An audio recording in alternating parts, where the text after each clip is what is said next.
आज हम तैयार करेंगे फूल गोभी और 2 आलूओं से ये स्पेशल नाश्ता बनाना बिल्कुल आसान है और झटपट बिना सोचे समझे आसानी से बना सकते हैं और टाइम बिल्कुल कम है तो झटपट ये बना लीजिए। कोई मेहमान अगर आ जाता है तो सबसे पहले हमने फूल गोभी ले लिए। फूल गोभी का हमने छोटा ही फूल लिया था, इसका डंठल वगैरह सब अलग कर दिया था और इसको अच्छे से धुल लिया है। अब धुलने के बाद हम मोटे वाले ग्रेटर से इसको फूल गोभी को अच्छे से ग्रेट कर लेंगे। तो कर लेते हैं ग्रेट। इसको मोटे वाले ग्रेटर से कीजिएगा तो थोड़ा सा टेस्ट अच्छा आएगा। जब गोभी मुंह में आएगी ना दांत के नीचे तो बहुत अच्छा टेस्ट आएगा। तो देखिए बातों ही बातों में हमारी गोभी ग्रेट हो गई है। अब इसमें हम और चीज़ें मिक्स करते हैं। मैंने अभी बोला था कच्चे आलू, 2 कच्चे आलू और गोभी के साथ, तो हम कच्चे आलूओं को भी यहाँ पे यूज करेंगे। अभी उससे पहले हम थोड़ा सा डाल लेते हैं नमक टेस्ट के अकॉर्डिंग और यहीं पर डालेंगे हम थोड़ी सी हींग। हींग का फ्लेवर बहुत अच्छा आता है। और यहीं पर डाल लेंगे हम चिली फ्लेक्स। और अब देखिए हमने आलू को भी वही मोटे वाले ग्रेटर से कच्चे आलूओं को ग्रेट करके रखा था, तो इनको भी हम डाल लेते हैं। धुलने के बाद ग्रेट करने के बाद कोई वॉश करने की ज़रूरत नहीं है, इनको ऐसे ही यूज करेंगे। हमने आलूओं को पहले ही धुल लिया था। अब यहाँ पे डाल लेंगे हम बहुत सारा धनिया और 2 से 3 हरी मिर्च बारीक कटी हुई, तो हमने डाल लिया है। अब इनको अच्छे से मिक्स कर लेते हैं।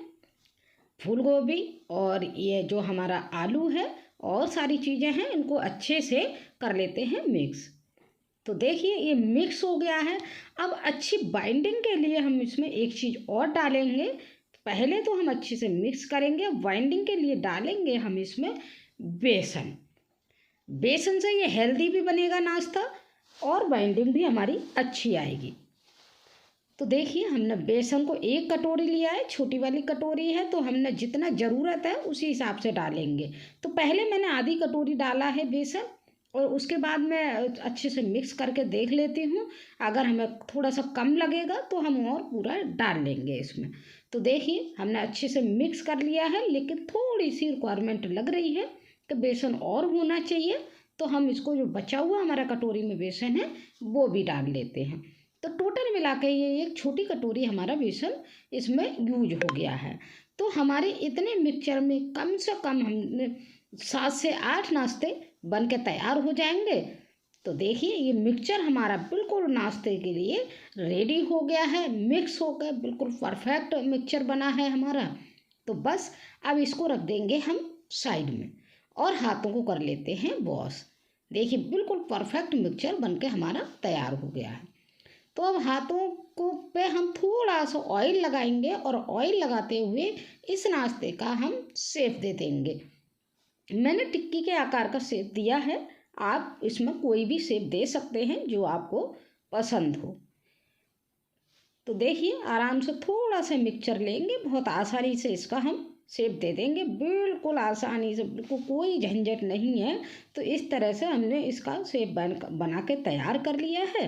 अब इसी तरह से हम सारे मिक्सचर का ये टिक्कियाँ बना के तैयार कर लेंगे।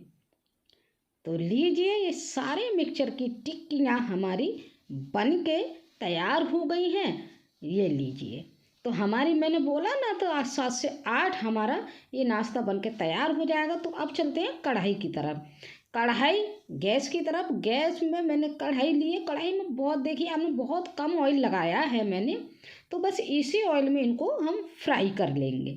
बस एक एक करके सारे नाश्ते को एक बार में ही हम फ्राई कर लेंगे, या जितने आपके पैन में आते हैं उतने आप ले सकते हैं, तो 2-3 बार में भी फ्राई कर सकते हैं। तो देखिए मेरे नाश्ते सारे एक ही में आ गए हैं, तो मैंने एक ही में प्लेट कर वो उसमें डाल लिया है। अब हम इसको देखिए ब्राउन होने तक हमने छोड़ दिया था। अब ये अच्छे ब्राउन हो गए। अब इनको हम एक पलट से दूसरी तरफ को हम पलट लेते हैं। और ये नाश्ता देखिए देखने में एकदम बेहतरीन लग रहा है, कितना अच्छा ब्राउन होकर सिका है। तो इसी तरह से हम दूसरी तरफ भी ब्राउन होकर सेक लेते हैं इस नाश्ते को। और बिल्कुल देखिए लीजिए ना, बिल्कुल झटपट ये नाश्ता हमारा बिल्कुल बन के तैयार हो गया है। अभी मैं इस नाश्ते को बनाने के बाद, पैन में से निकालने के बाद तोड़ के भी दिखाऊंगी अंदर से कितना सॉफ्ट है और खाने में। तो देखिए हम निकाल लेते हैं प्लेट में से। हमने सभी पैन में से निकाल लिए हैं नाश्ते को, और अब दिखाती हूँ मैं इस नाश्ते को तोड़ के। देखिए ऊपर से बिल्कुल क्रिस्पी और अंदर से बिल्कुल सॉफ्ट निकलेगा हमारे आलूओं की वजह से। जो आप कहेंगे ना बेसन की वजह से अंदर हार्ड हो जाएगा, बिल्कुल भी हार्ड नहीं होगा। आप देख पा रहे हो कितना फिल्पी और अंदर से बिल्कुल सॉफ्ट बना है। तो इसको खाइए सॉस के या चटनी के साथ, एंजॉय कीजिए। कोई मेहमान आ जाए उनके सामने सर्व कर दीजिए। तो ऐसे ही किसी नए नाश्ते के साथ फिर से मिलेंगे, तब तक के लिए